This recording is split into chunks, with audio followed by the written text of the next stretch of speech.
Hello friends, welcome back to Ammu's kitchen. ఈరోజు మనం మినపవడలు ఏ విధంగా తయారు చేసుకోవాలో ఈ వీడియోలో మీకు చూపిస్తాను. మనకి ఈ మినపవడలు హోటల్ స్టైల్‌లో లాగా క్రిస్పీగా కరకరలాడుతూ లోపల మెత్తగా దూదిలాగా ఏ విధంగా ప్రిపేర్ చేసుకోవాలో ఇప్పుడు ఈ వీడియోలో మీకు చూపిస్తానండి. ముందుగా మనం ఒక బౌల్ తీసుకొని అందులో ఒక గ్లాసు మినపగుండ్లను వేసుకోవాలి. ఒక గ్లాస్ అంటే 250 గ్రామ్స్ ఉంటుంది. ఇప్పుడు ఆ మినపగుండ్లని శుభ్రంగా ఒక 2 సార్లు కడగాలి. కడిగి ఇప్పుడు అందులో ఒక గ్లాస్ వాటర్ పోసుకొని నైట్ మొత్తం నానబెట్టుకోవాలి. మనకి మినపగుండ్లు కూడా నానిపోయాయి. ఇప్పుడు ఒక మిక్సీ జార్ తీసుకొని మనం ఈ మినపప్పుని గ్రైండ్ చేసుకుందాం. ఈ మినపప్పుని మొత్తం ఒకేసారి గ్రైండ్ చేసుకోకూడదు. కొంచెం కొంచెం గ్రైండ్ చేసుకోవాలండి. మొత్తం ఒకేసారి గ్రైండ్ చేసుకుంటే మెత్తగా అవ్వదు పిండి.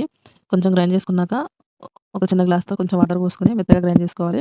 వాటర్ మరీ ఎక్కువగా పోసుకుంటే పిండి లూజ్‌గా అవుతుంది. అప్పుడు మనకి వడలు సరిగా రావు. ఈ విధంగా కొంచెం గట్టిగానే గ్రైండ్ చేసుకొని తీసుకోవాలి. ఇప్పుడు మిగిలిన పప్పును కూడా వేసుకొని గ్రైండ్ చేసుకోవాలి అదే విధంగా. ఇప్పుడు అందులో ఒక హాఫ్ స్పూను సాల్ట్ వేసుకుందాం.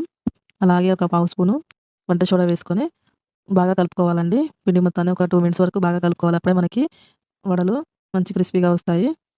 ఇప్పుడు అందులో ఒక 2 స్పూన్ల బొంబాయి రవ్వ వేసుకోవాలి. ఉప్మా రవ్వ అంటాం కదండీ!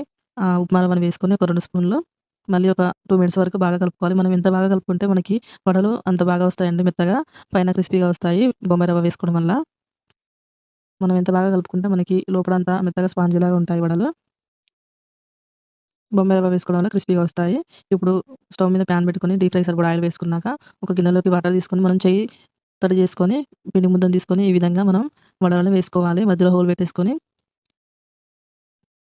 మనకి చేయితో సరిగ్గా రానట్లయితే మనం ఇంకో ద్వారా కూడా మనం వడలను వేసుకోవచ్చండి. టీ జల్లెడ తీసుకొని టీ జల్లెడను తడి చేసుకోవాలి. తడి చేసుకున్నాక మనం పిండి ముద్దని పెట్టేసుకొని టీ జల్లెడ మీద ఈ విధంగా మధ్యలో రంధ్రం చేసుకొని ఆయిల్‌లోకి పిండి ముద్దను వదిలేయాలి. ఈ విధంగా మనం టీ జల్లెడతో కూడా వడల్ని ప్రిపేర్ చేసుకోవచ్చు. మనకి మంచి షేప్ వస్తుందండి వడ. చేతితో రాని వాళ్ళు ఈ విధంగా మనం టీ జల్లెడతో కూడా వడల్ని వేసుకోవచ్చు. లేదంటే ఏదన్నా కవర్ మీద కూడా పెట్టేసుకొని పిండి ముద్దని వడని ప్రిపేర్ చేసుకోవచ్చు. చూసారుగా అండి, ఈ విధంగా ప్రిపేర్ చేసుకోవచ్చు. ఇదే విధంగా పిండి మొత్తాన్ని మనం వడల్ని వేసుకోవాలి. మనకెంతో క్రిస్పీగా లోపల స్పాంజీగా ఉండే విధంగా మనం వడల్ని ప్రిపేర్ చేసుకోవచ్చు. మీకు ఈ వీడియో నచ్చినట్లయితే ప్లీజ్ లైక్ చేయండి, షేర్ చేయండి, కామెంట్ చేయండి, సబ్స్క్రైబ్ చేసుకోండి. మీరు ఒకసారి ట్రై చేసి చూడండి. Thank you for the watching.